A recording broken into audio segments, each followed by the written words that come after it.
a hablar de la llamada ley de Gauss y de cómo se utiliza para determinar un campo eléctrico. Entonces, antes de pasar propiamente a la ley de Gauss, tenemos que hablar de una herramienta matemática que se utiliza en ella, que son las llamadas integrales de superficie. Entonces, bueno, se escriben como se muestra en la ecuación 1. Entonces, es un producto escalar. Entonces, la S a la que se refiere la ecuación 1 es una superficie que para fines de la ley de Gauss necesitamos que sea una superficie cerrada, puede tener absolutamente cualquier forma, pero tiene que ser cerrada.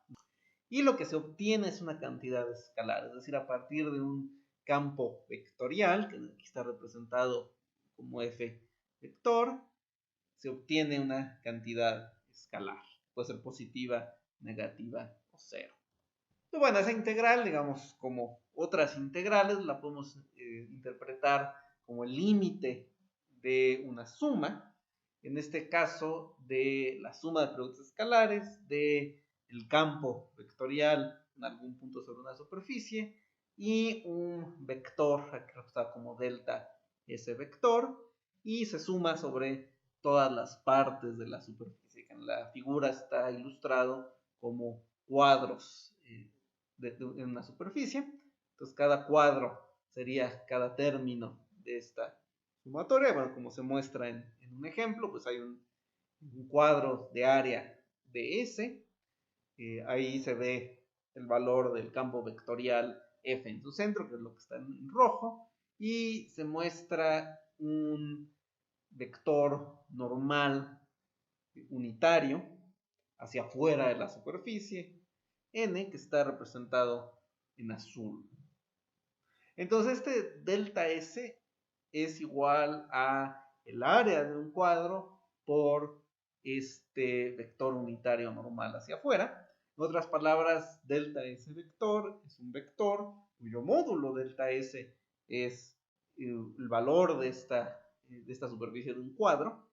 Es parte de la superficie sobre la que estamos integrando, y su dirección es simplemente la normal hacia afuera en el centro de ese cuadro o de ese elemento de superficie. Y eso pues, se suma sobre toda la superficie sobre la que se va a integrar.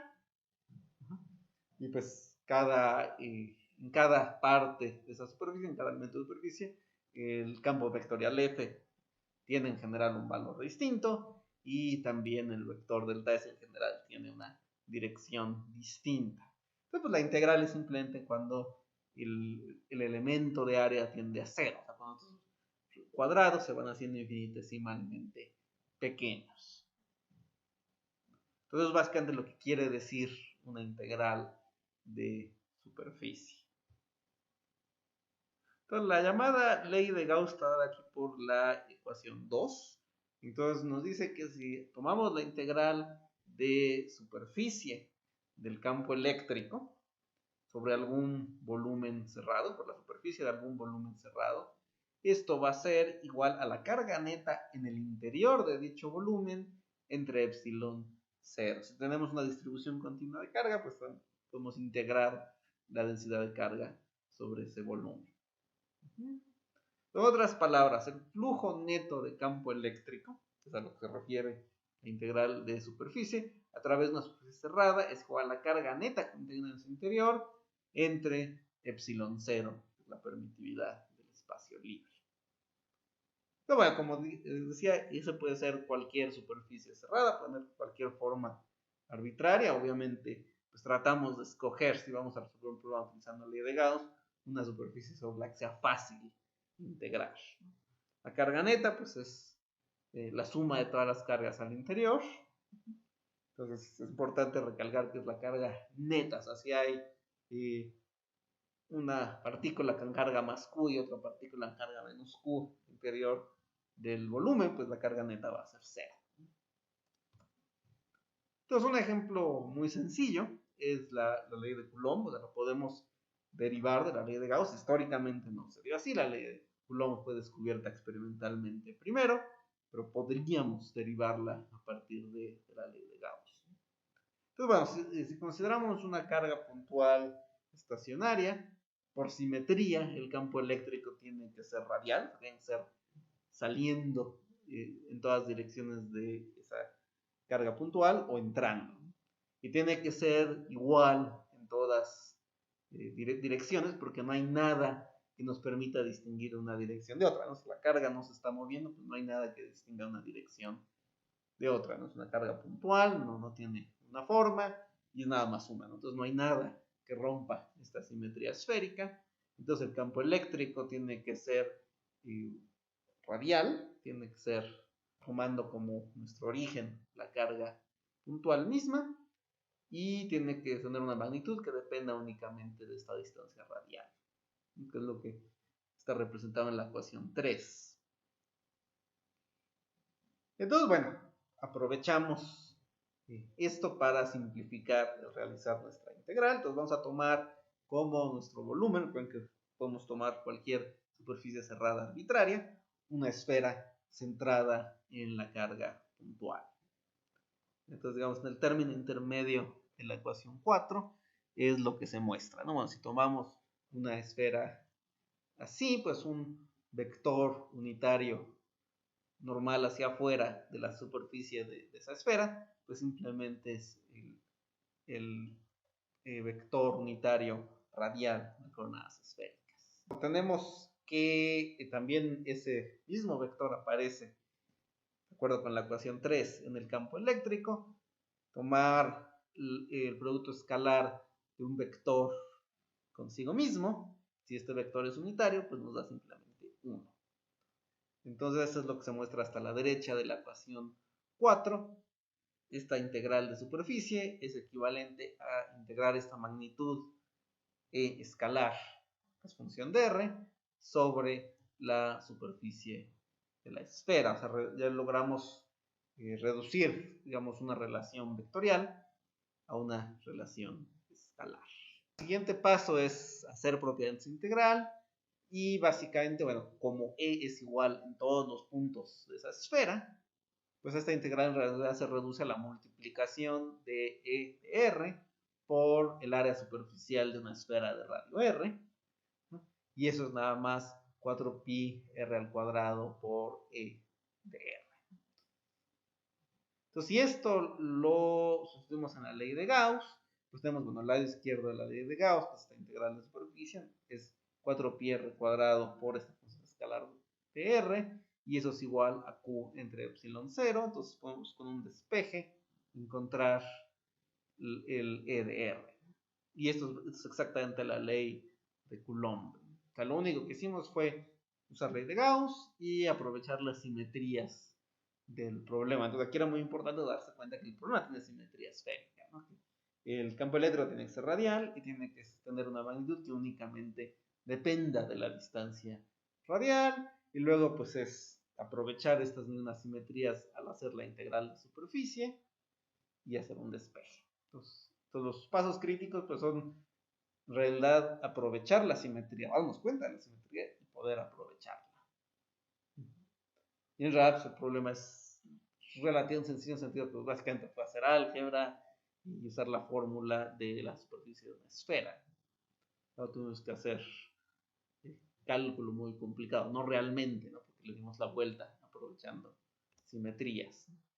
Vamos a hacer un caso un poquito más complicado, que es el caso de una esfera hueca. Entonces ya no es una carga puntual, es una esfera hueca. Vamos a suponer que la densidad de carga es homogénea en todas sus superficies, que tiene cargas distribuidas por toda su superficie, de modo que sigue habiendo simetría esférica y está hueca, ¿no? Estando hueca, pues básicamente vamos a suponer que es una esfera delgada. Entonces básicamente los dos casos que nos interesan son adentro de la esfera y afuera de la esfera. Son los dos campos eléctricos que nos interesan y que pues no necesariamente van a ser algo continuo.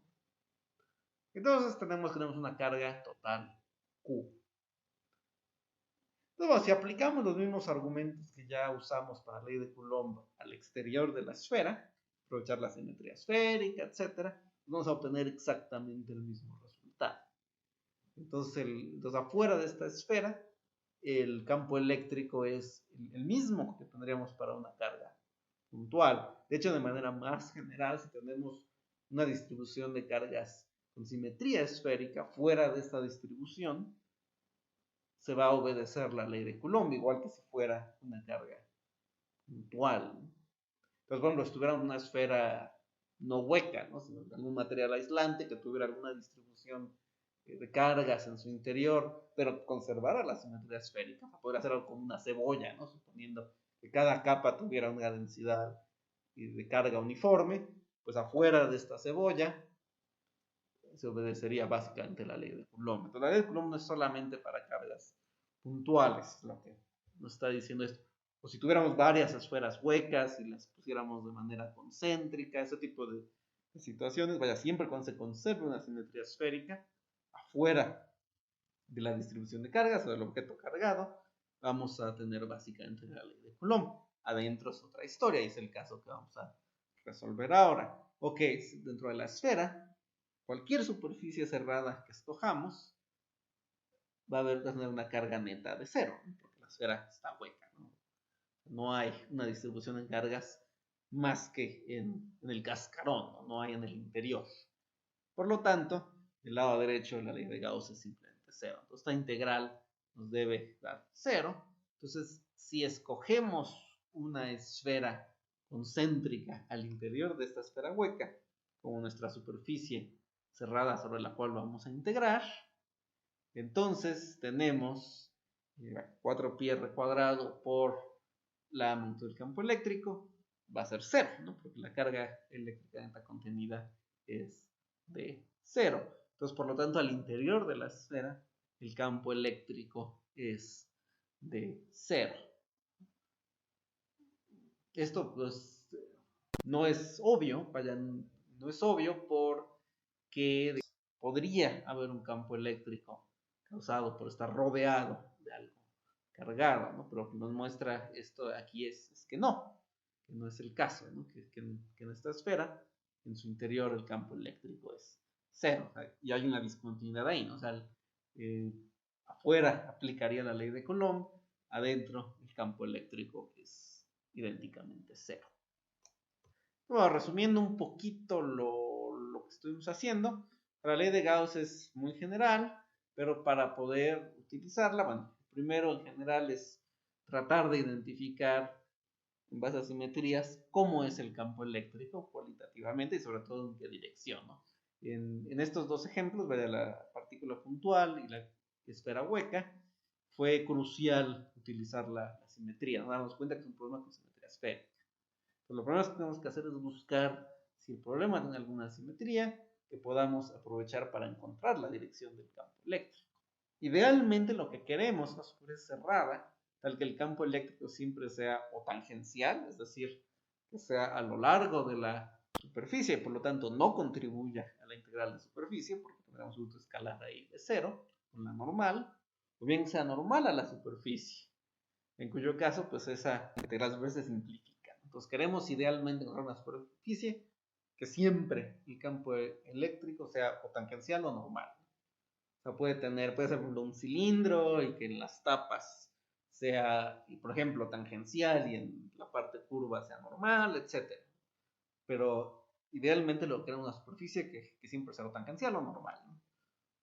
En todo caso necesitaríamos por lo menos poder determinar el ángulo en toda la superficie, ¿no? El ángulo entre el campo eléctrico y la normal. Si no sabemos el ángulo, pues no podemos realmente hacer la integral, ¿no? Si es necesario, podemos también aplicar superposición de campos eléctricos. O sea, por ejemplo, podríamos aplicar para un elemento de nuestro sistema la ley de Gauss, y para otro, pues aplicar, como si ya tenemos una solución conocida, pues aplicar esa solución conocida, ¿no? Como si tuviéramos una partícula puntual y aparte una esfera hueca, pues podríamos resolver la esfera hueca, suponiendo que sigue siendo simétrica, que sigue siendo simétrico su campo, y luego agregar, digamos, el campo eléctrico de alguna otra cosa, ¿no? En realidad esto ya lo hemos estado hasta cierto punto haciendo con los campos eléctricos de múltiples cargas puntuales, ¿no? O sea, cada carga puntual tiene un campo eléctrico propio, o que tendría en aislamiento, y que está dado por la ley de Coulomb, entonces simplemente sumamos los campos eléctricos. Un poquito es lo mismo aquí. Podemos aplicar eso a otras formas y obtenerlo individualmente utilizando la ley de Gauss para varios elementos.